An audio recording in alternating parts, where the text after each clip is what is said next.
Hey, welcome to Transformation Fridays. This is Chani.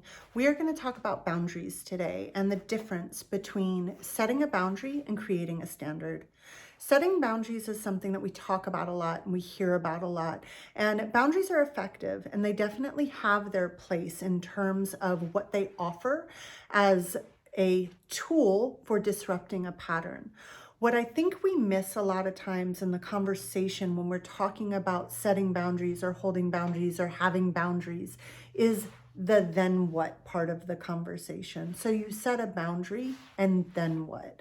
Because my experience is that if you're setting a boundary once and you have not done the work to identify what has to happen to ensure that that boundary is truly being honored, then you're going to have to continue to set the boundary over and over again. And the work that is done to ensure that that boundary is honored on an ongoing basis is really what we call setting a standard. And so the difference that I want to talk about is what is the difference between setting a boundary and creating a standard. And I think there's some really fundamental differences that we can identify and talk about and bring to light so that we can really take command over the way that we are experiencing our reality and creating experiences within our reality that are honoring our standards without ever having to continuously set boundaries.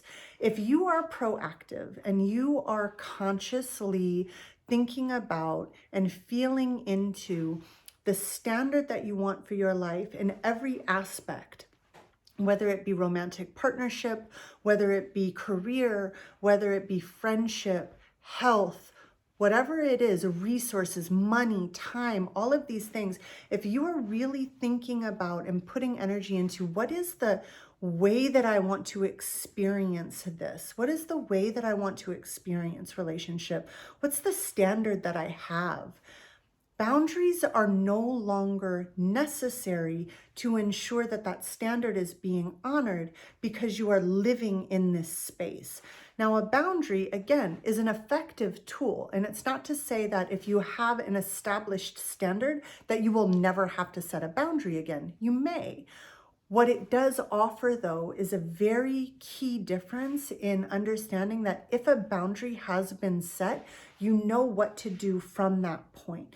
You know that if a boundary has been set, that there is something in you that is asking to be looked at so that you can establish a new standard.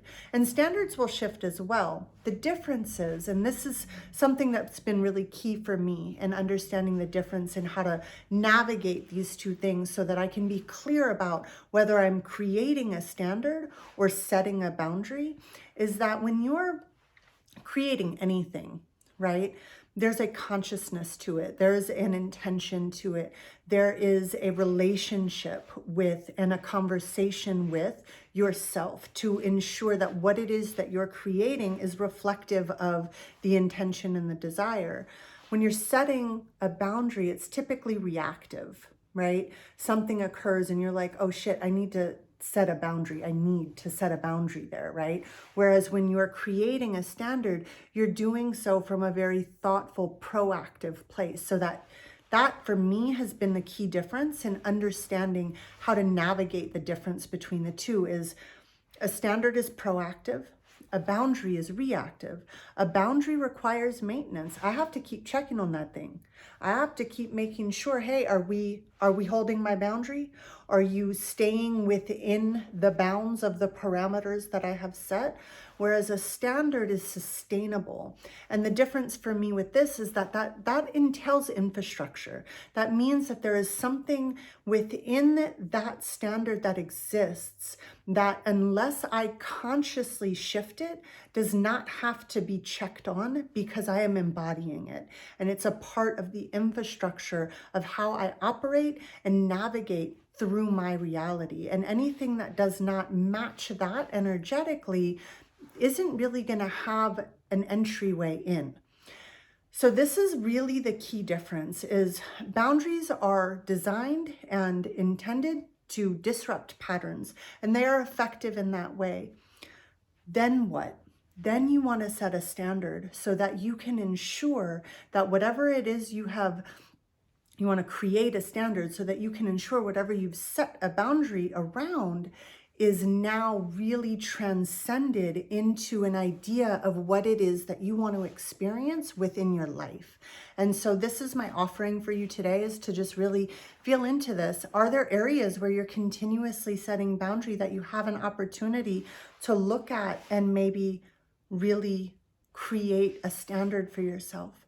So I hope that this is helpful. I love you all, and I will see you next week.